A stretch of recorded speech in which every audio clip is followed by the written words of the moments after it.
What is up, ladies and gentlemen, and welcome back to the channel. So today is November 1st, which means that it's time for the monthly progression update, and we are on the 8th month that we've been playing the game, and the last month has been absolutely phenomenal. We've gotten so lucky with so many things, and I'm going to cover all of the stuff that has really boosted our progression. At the start of last month, we were on 160k, now we are on 181k.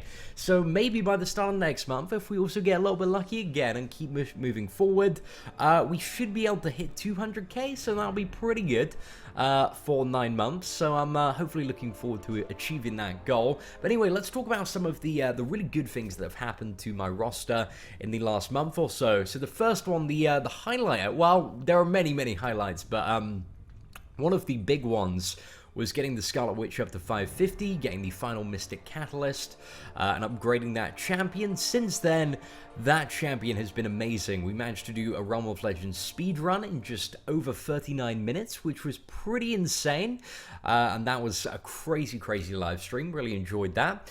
We also managed to pull a second 5-star Star-Lord, thus duping the Star-Lord and making him a God tier champion. We also ranked him up.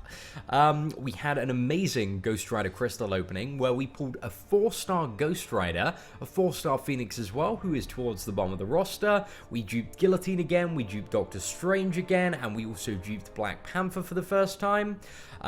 We also managed to dupe Daredevil out of a 4-star Crystal, duped the 4-star Star-Lord, whose dupe was kind of made redundant like a week and a bit later by duping the 5-star one.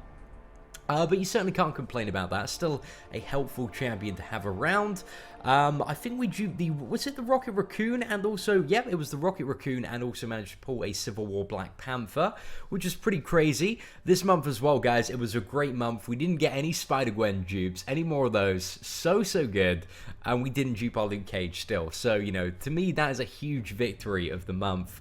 Now, just looking down my roster, I'm trying to figure out what else we obtained this month. I think a lot of the champions that I've obtained this month, like the Black Panther, for example, and you're going to see some more at the bottom, like Electro, Iron Man, and Phoenix. The problem is, at the moment, I need so many resources to upgrade some of my top 4 and 5-star champions that I just do not have the gold or resources required to rank up these champions at the moment. So I do need to do quite a bit of grinding in order to get all of these champions to a free 30 level. Again, the Black Panther as well still isn't at that free 30 level, and there was a Netflix Daredevil that I just brought up this morning.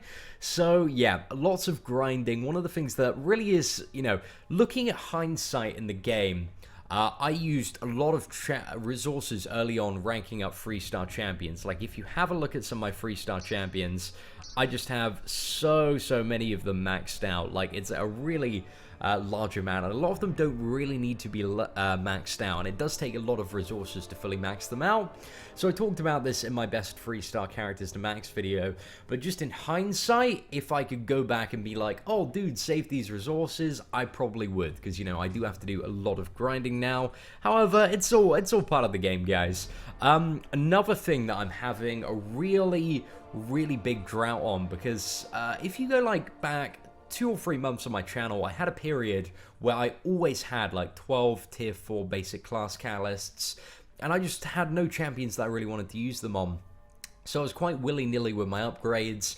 I upgraded stuff like Deadpool, Iron Fist, Symbiote Spider-Man, and X-23. I guess the Deadpool and Iron Fist have been good for prestige, but outside of that, just because I have so many other really powerful champions, I don't really need them in my in-game roster. Same with actually Cyclops as well. You know, I'm not finding much use for them in the end game, just because I've been so incredibly lucky. So if if the option was in the game to kind of demote those characters and get the catalyst back, or if I could go back in time and tell myself not to upgrade them, I probably would. And that is just because at the moment, you know, I'm so thirsty for those catalysts. I'm very close to having both free, fully formed mutant ones and tech ones, so I can bring both the 5-star Storm and Star-Lord up to rank 3, which is going to be incredible both for their stats and prestige. And then also in terms of my 4-star champions, my Thor, the God of Thunder, I can bring him up to 550, but what I'm lacking at the moment again, is the basic catalyst. I'm just so incredibly thirsty for them. If we have a look at the upgrade as well, yeah, like I've got all the cosmic ones and stuff. It is just the basic ones I'm lacking. So a little bit of hindsight there. I kind of wish that I hadn't upgraded so many amazing damage characters, but I'm going to get there eventually, guys. It's all a matter of time. In like a month or two, I'm going to have the catalyst. I need to pretty much upgrade everything that I want. Well, to be honest, after that, I'm probably going to still be hungry for more stuff. In terms of another character of importance, I guess, is Black Widow. I haven't used my Awakening Gem on Black Widow just because at the 1st of December, she's in Arena. So if I don't dupe her in the next month, then I can grind for her in Arena, so it doesn't really make sense to use the Awakening Gem. So I'm quite happy I've saved that. I'm a bit tempted to use the Awakening Gem on Ghost Rider. But one of my concerns is I'm going to be doing a crystal open for the Baron Mordo crystals, and a new featured champion crystal always contains the 4-star of the previous champion. So when opening those crystals, there is a chance that I could pull another 4-star Ghost Rider. And, you know, if I were to do that, and I just use the Awakening Gem like a few days or a week before, I'd be happy that I got the dupe of the champion, but then again, I'd be like, oh, I've just totally wasted my Awakening Gem. So that's what I'm doing, guys. If you're wondering about upgrading an Awakening Ghost Rider, I may very well awaken Ghost Rider, but I'm going to see the Baron Mordo crystal opening. Are we going to get lucky there? Are we going to get a 4-star Ghost Rider again? Hopefully so. I hope we get a 4-star version of both the champions, but I have a feeling after Friday's Ghost Rider crystal opening, we are not going to get lucky for a very, very long time. I feel like I'm just going to get slapped in the face by terrible RNG the next month as kind of a punishment for getting so lucky in the last few days. It's been ridiculous. So apart from that, we've still got the Mutant Awakening Gem. We still have the Cosmic Awakening Gem as well.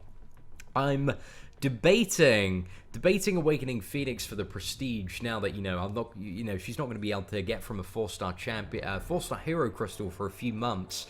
And one thing my alliance really needs at the moment is more prestige so that we can very reliably get those tier 4 class catalysts every week, because one of the problems that we've had like this week and the last week is people leaving mid-alliance quest and bumping down our prestige, and that's just such a pain in the ass, man. That might be the reason we miss out on tier 4 class catalysts this week, which would suck a little bit. But yeah, there's not much you can do, guys. Like, this is... I really hate the alliance system in the game, that it just kind of punishes you, and it punishes the whole alliance for the performance of like a single player. You know, there are many aspects of the game, if like one person messes up or can't do their job, then yeah, you're just absolutely screwed. And also the fact that, you know, alliances just have such a quick turnover, and that there's no real loyalty system, and that kind of as a progressing player, you're always encouraged to like constantly delve into a new alliance. There's nothing that really rewards you for kind of sticking and growing with an alliance. It's really all about, you know, growing your characters, growing your roster, and then once you've like outgrown an alliance, then, you know, joining a better one to get better rewards. And I really don't like that system. I don't really have like a suggestion for another system, but it's just something that you see a lot in the end game, the early game as well, to be honest, but it's just a lot more savage at the end game, to be honest, because it's very punishing on players. You know, when players are leaving mid AQ and bumping down our prestige and you know, fucking with our points overall, so that we might miss out on the catalyst. It just feels bad, man. Doesn't create an overly great experience. But then again, I do not have a solution, so that's pretty much it. So guys, the roster is looking pretty good. One thing as well, Daredevil. I'm very, very keen to get this champion ranked up. Daredevil, absolutely amazing character. I've been playing around with him quite a bit. So his dupe ability when he's awakened gives him quite a high chance. So he's only on dupe level 20 at the moment. And it basically gives him up to dupe level 99, 100% chance to automatically evade any projectile attacks. And there are so many attacks in the game that you don't really consciously think about that are actually projectile attacks. So it makes him so good for fighting a variety of different enemies. Really, really good for fighting Spider-Man, because he can automatically evade those level 1 projectiles. Well, you know, the good thing, even when you don't have him maxed out, is that you can try and manually evade that. And if you're successful, then yep, great. But even if you aren't successful, you have quite a high chance to like auto evade the webbing or the projectile.